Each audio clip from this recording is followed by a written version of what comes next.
Tidak ada yang menduga laut yang ada di desa Bubu Atugamu akan selamat dari ancaman kehancuran akibat bom ikan yang dilakukan nelayan dari luar desa. Harapan baru muncul ketika mereka membentuk Laskar Bahari sejak 2 tahun lalu. Kini sudah tidak ada lagi nelayan yang berani melakukan pengeboman di wilayah mereka. Desa Bubu Atugamu terletak di Kecamatan Solor Selatan, Kabupaten Flores Timur, Nusa Tenggara Timur. Desa ini adalah contoh sukses bagaimana mereka menjaga lautnya dari kehancuran.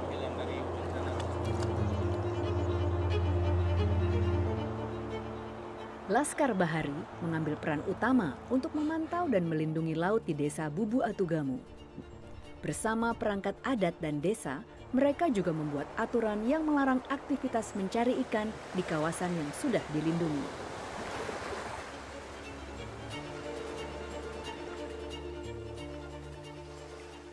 Karena sejatinya, kawasan tersebut adalah tempat berkembang biak ikan serta lumbung ikan di desa.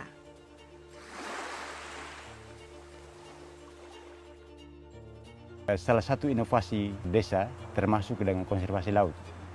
Sehingga untuk konservasi laut, menjaga laut itu berkelanjutan dari tahun ke tahun tetap dianggarkan untuk memperhatikan wilayah yang sudah dilarang ini.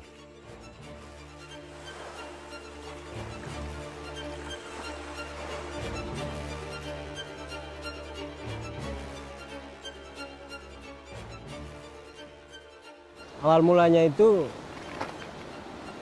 program ini dibentuk karena ada ancaman pemboman yang selama ini bertahun-tahun ikan itu tidak bisa banyak karena setiap hari pengancaman bom selalu ada. Ikan itu mati dan dia lari ke laut semakin dalam. Sesuai program itu berjalan sampai saat sekarang sudah ada punya perubahan karena program ini.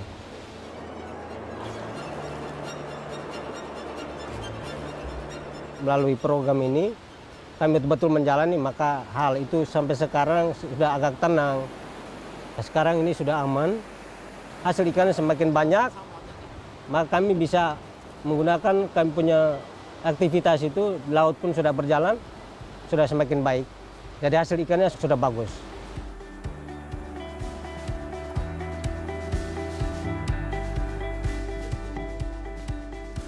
Gersangnya wilayah Solor Selatan menjadikan potensi laut menjadi alternatif untuk memenuhi kebutuhan pangan dan ekonomi masyarakat Desa Bubu Atugamu.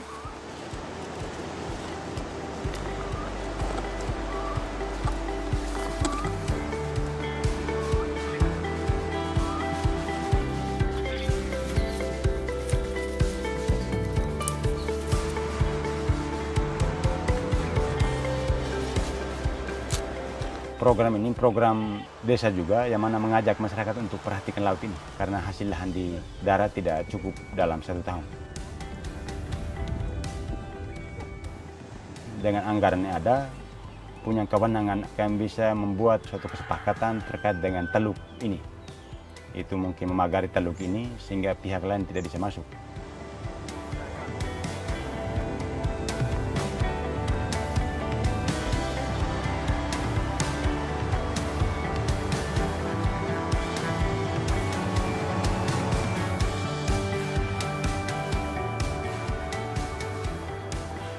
Ikan yang dulu sulit didapat dan harus mencari jauh dari desa, kini perlahan sudah kembali dan lebih mudah ditangkap.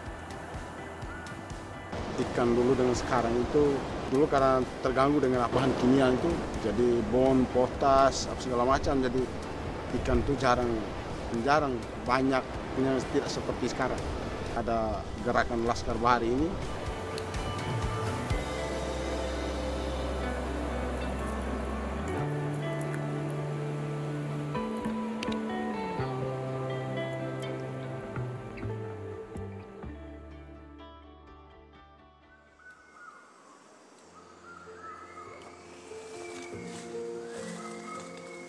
Senada dengan Solor Selatan, cerita yang sama juga didapat di Pulau Buano.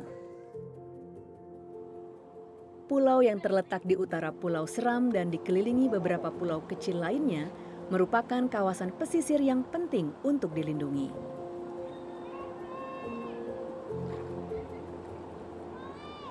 Di daratan dan di lautannya terdapat berbagai jenis spesies endemis. Di lautnya, kita bisa melihat berbagai jenis biota laut dan terumbu karang. Keanekaragaman jenis ikan dan terumbu karang di Pulau Buano berada di urutan nomor 3 terbanyak di Provinsi Maluku. Kawasan ini juga menjadi jalur migrasi berbagai jenis hewan laut.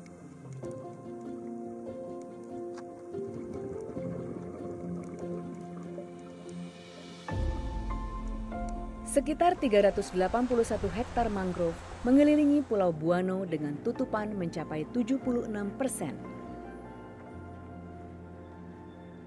Melalui aturan adatnya, masyarakat di Pulau Buano selama ini menjaga kelestarian pesisir dan lautannya. Itu adalah 10 kewan dalam negeri ini. 2 kewan di soa masing-masing. Jadi dari Bapak Kepala Datinya, Bapak Kepala Dati itu kan don jaga-jaga rumah-rumah adat di bawah itu. Nah, itu. Terusnya dengan kepala-kepala soanya, dengan BPD-nya. Tugas kewan kontrol lapangan kerja masing-masing, terus kemudian orang luar datang mau bikin apa-apa di ketempuh lokasi kerja kan sih bisa.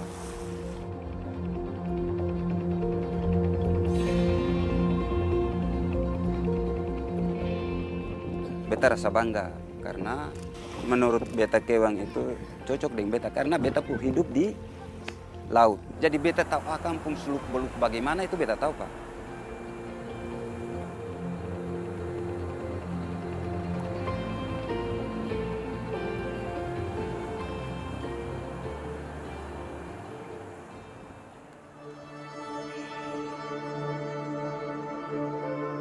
Di utara Sulawesi, tepatnya di Desa Bahoy, Kabupaten Minahasa Utara, cerita tentang monster laut penjaga perairan Bahoy bermula.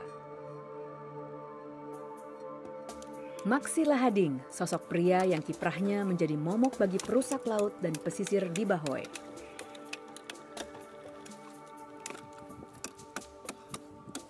Bagi saya, laut itu adalah bagian dari kehidupan saya.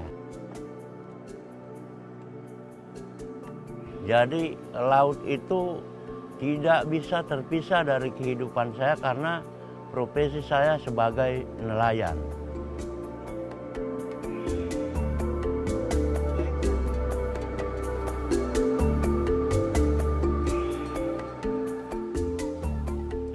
Nah, karena kita lahir itu di Desa Bahoy, jadi kita tahu persis seperti apa kondisi Bahoy sebelumnya. Saya masih anak-anak, saya teringat itu mangrove di Desa Bahoy ini luar biasa, besar-besar. Tapi karena kebiasaan daripada orang-orang tua waktu itu, mereka menebang mangrove itu untuk dijual dalam rangka memenuhi kebutuhan hidup mereka.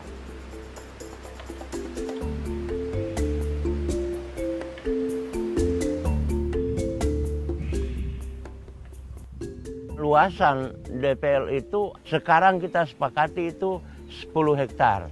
Nah, 5 hektar adalah bagian dari mangrove, padang lamun, dan sisanya itu adalah terumbu karang dan laut yang ada. Jadi total luasan daerah pelindungan laut yang ada di Bahoy adalah 10 hektar. Itu adalah zona inti.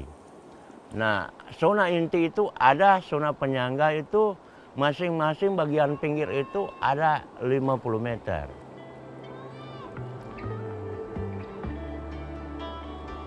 Dan saya juga berharap kepada masyarakat bahwa kegiatan ini kita harus pertahankan. Apapun tantangan yang ada di hadapan kita, karena laut dan pesisir itu adalah bagian dari hidup kita, maka kita harus pertahankan itu.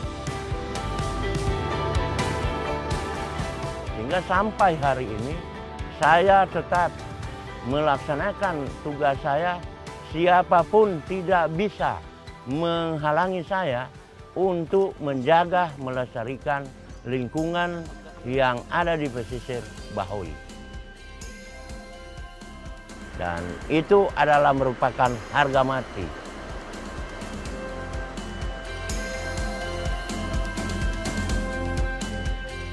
Keanekaragaman hayati Wallacea sangat tinggi. Kekayaan alam yang ada di Wallacea adalah kebanggaan kita, kebanggaan Indonesia. Sejak lama, masyarakat adat kita memiliki beragam praktek pengelolaan sumber daya alam yang ramah lingkungan. Khususnya bagi pelestarian pesisir dan laut.